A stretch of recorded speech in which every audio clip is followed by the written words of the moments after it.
निपाणी येथे मखदूम कुटुंबियांना न्याय मिळण्याच्या मागणीसाठी जनसंघर्ष समितीतर्फे मूक मोर्चाचे आयोजन करण्यात आले होते।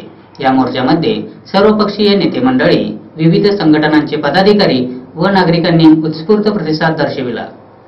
निपाणी येथे मखदूम कुटुंबियांवर झालेल्या हल्ल्याविरोधी ॲडव्होकेट पामदेनी व त्यांच्या गुंडांवर कडक कारवाई करण्याच्या मागणीसाठी जनसंघर्ष समितीतर्फे मूक मोर्चा काढण्यात आला। मोर्चामध्ये सर्वपक्षीय नेते मंडळी व विविध संघटनांच्या पदाधिकाऱ्यांसह नागरिकांनी मोठ्या प्रमाणात सहभाग दर्शवून ॲडव्होकेट पामदेनींसह त्यांच्या गुंडांवर कडक कारवाई करण्याच्या मागणीचे निवेदन तहसीलदारांना सादर करण्यात आले। सदर घटनेविरोधात लढा उभारल्याने पंतप्रधानांपासून मुख्यमंत्र्यांनीही त्याची दखल घेतली आहे, पण अद्याप मखदूम कुटुंबियांना न्याय मिळालेला नाही। न्यायासाठी शासनाला जागे करण्याच्या उद्देशातून या मोर्चाचे आयोजन करण्यात आले होते। सकाळी अकोल क्रॉस येथे सर्वपक्षीय नेते मंडळी, विविध संघटनांचे पदाधिकारी व नागरिकांनी उपस्थित राहून मोर्चास सुरुवात करण्यात आली।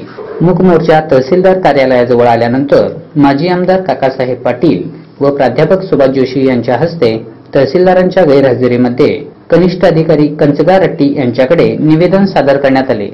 यावेळी प्राध्यापक डॉक्टर अच्युत माने म्हणाले, मखदूम कुटुंबियांच्या घरावर ॲडव्होकेट पामदेनी यांनी 200 गुंडांकरवी भ्याड हल्ला केला होता। त्याला 1 वर्ष होऊनही अद्याप मखदूम कुटुंबियांना न्याय मिळालेला नाही।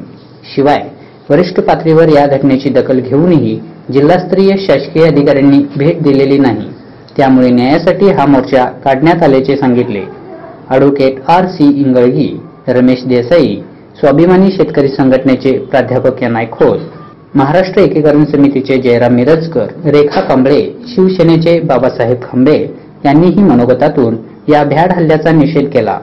यावेळी राजेश कदम, शकुंतला तेली, प्रभाकर पोकले, प्राध्यापक आयन बेग, जयवंत भाटले, बंडा घोरपडे, स्वप्नील गुरव, नगरसेवक दीपक माने, बाबासाहेब मखदूम, राजू पावले, विजय जाधव, प्राध्यापक शिवाजी मोरे यांच्यासह मान्यवर विविध संघटनांचे पदाधिकारी व नागरिक उपस्थित होते।